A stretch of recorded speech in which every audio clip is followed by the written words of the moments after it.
ان کی جانب سے کہا گیا ہے کہ جو TLP ہے اس پہ بین کیا جائے گا، اس کی جو سرگرمیاں ہیں انہیں روکا جائے گا، اور جو ان کے اکاؤنٹس ہیں انہیں بند کیا جائے گا۔ اس بارے میں آپ کا کیا بیان ہے؟ ایک فارسی کا ایک شعر ہے، اس کا ایک مصرع ہے کہ آواز سگاں کم نہ کند رزق کے گدارا، کہ کتوں کے بھونکنے سے فقیروں کا رزق کم نہیں ہوتا۔ اگلی بات یہ ہے کہ اگر پاکستان میں PTV پہ حملہ کرنے والی جماعت بین نہیں ہے، اگر پاکستان میں جناب اعلیٰ پولیس والوں کے ہاتھوں سے ان کی وین سے بندے چھڑا کے عمران خان صاحب لے کے آتے ہیں اپنے ڈی چوک والے دھرنے میں، اس کی ویڈیو موجود ہے، آپ نے دیکھی ہوگی، اگر وہ جماعت بین نہیں ہوئی، اگر سول نافرمانی کرتے ہوئے بل جلانے والی جماعت پاکستان میں حکومت کر رہی ہے، تو یہ تو وہ لوگ ہیں جنہوں نے ہتھیار اٹھائے نہیں ہیں، جنہوں نے سینے پہ گولیاں کھائی ہیں، تو یہ کیسے بین کوئی کر سکتا ہے؟ یہ اس کا اختیار ہی نہیں ہے۔ یہ کسی بھی سیاسی جماعت کو بین کرنے کا اختیار الیکشن کمیشن آف پاکستان کے پاس ہے۔ انشاءاللہ وہ ایک آزاد ادارہ ہے، وہ ہم سے بات کرے گا تو ہم ضرور اس کو بتائیں گے کہ جناب یہ خود اس قابل ہیں کہ ان کو بین کیا جائے۔ اگر آرٹیکل 62-63 کے تحت نواز شریف کو نااہل قرار دیا جا سکتا ہے تو عہد شکنی کے مترادف وزیر داخلہ اور وزیر اعظم دونوں کو،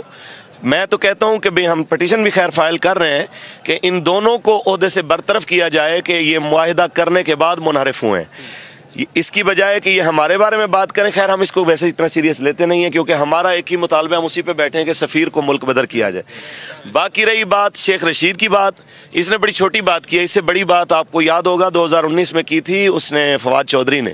کہ ان کو غداری کا مقدمہ ہو گیا ہے، ان کو عمر قید ہو گئی ہے، یہ فلاں کر گئے ہیں، ایسا کر گیا۔ تو وہ بیچارہ کئی بار اپنی وزارتوں سے ہاتھ دھو کے ذلیل ہو کے تو پھر پتہ نہیں کہاں پھر رہا ہے۔ تحریک لبیک پہلے سے 1000 گنا زیادہ اونچے مورال پہ کھڑی ہوئی ہے انشاءاللہ۔ اس کی بات سے میں کوئی پریشان نہیں ہوں، میں بلکہ آپ کو جتنے ہمیں سن رہے ہیں، اگر یہ کوئی میڈیا اینکر پرسن ہو یا باقی کوئی ذمہ داران ہو، میں آپ کو قسم دے کے پوچھتا ہوں، آج جب صحافی نے اس سے سوال کیا ہے تو اس کا جواب سنیے گا، اور آپ نے کبھی شیخ رشید کو اتنا بوکھلاہٹ کا شکار نہیں دیکھا ہوگا جتنا وہ آج پریشان تھا۔ آج اس کا چہرہ، اس کی زبان اس کا ساتھ نہیں دے رہی تھی۔ تو میں کہنا چاہتا ہوں شیخ صاحب، وہ کہتے ہیں ذات دی کرلی شتیرہ نو جفے، آپ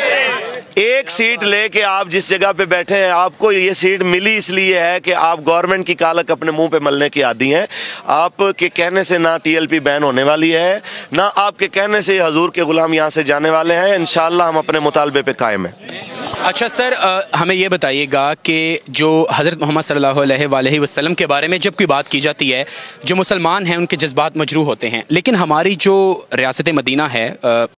بسم اللہ الرحمن الرحیم، آج آستان عالیہ شرق پور شریف سے میاں جلیل احمد شرق پور عرض کر رہا ہوں۔ کچھ دیر پہلے طبیعت کی ناسازی کی وجہ سے TH کو ہاسپٹل جانا پڑا، اور وہاں پتہ چلا کہ کچھ لوگ زخمی ہو کے فیض پور انٹرچینج سے آئے ہیں، وہاں گولی چلی ہے، کلیش ہوا ہے، انتظامیہ کا اور عوام کا، یا رسول اللہ کہنے والوں کا، کلمہ حق کہنے والوں کا۔ بڑی افسوسناک صورتحال ہے، اور بعد میں پتہ چلا کہ شرق پور شریف کے عامر غفور صاحب، ان کی شہادت ہو گئی وہیں پہ، اور ایک اور خبر آئی کہ منڈی فیض آباد کے حافظ کاشف صاحب، ان کی شہادت بھی ہو گئی۔ رات کو پتہ چلا تھا کہ فیصل آباد میں ایک بچہ شہید ہو گیا، اور شہدرہ میں بھی رات کو کچھ شہادتیں ہوئی۔ یہ سارا کچھ جو ہو رہا ہے یہ کس لیے ہے؟ یہ جو شہید شہادتیں دے رہے ہیں یہ تو اپنا نام اعمال صاف کر کے آگے اللہ کے حضور پیش ہو رہے ہیں، لیکن جو حکومت وقت یا جو بھی انتظامیہ، جو فیصلہ ساز احباب ہیں، کس بیوقوفی میں یہ فیصلے کر رہے ہیں؟ ہم نے فرانس سے کیا لینا دینا ہے؟ جو ہمارے نبی اکرم صلی اللہ علیہ وآلہ وسلم کی توہین کرے، ہم نے اسے کیوں تعلق رکھنا ہے؟ یہ تو بغیر سوچے سمجھے فرانس سے تعلقات ختم کر دینے چاہیے تھے، عشق اور محبت میں، ریاست مدینہ کے تصور کے تحت۔ لیکن اس وقت سے حکومت سوچ رہی ہے کہ ہم کیسے تعلقات ختم کریں، اور پھر جب حضرت علامہ خادم صاحب رضوی رحمۃ اللہ علیہ کے ساتھ یہ پرومس کیا گیا کہ ہم یہ کریں گے،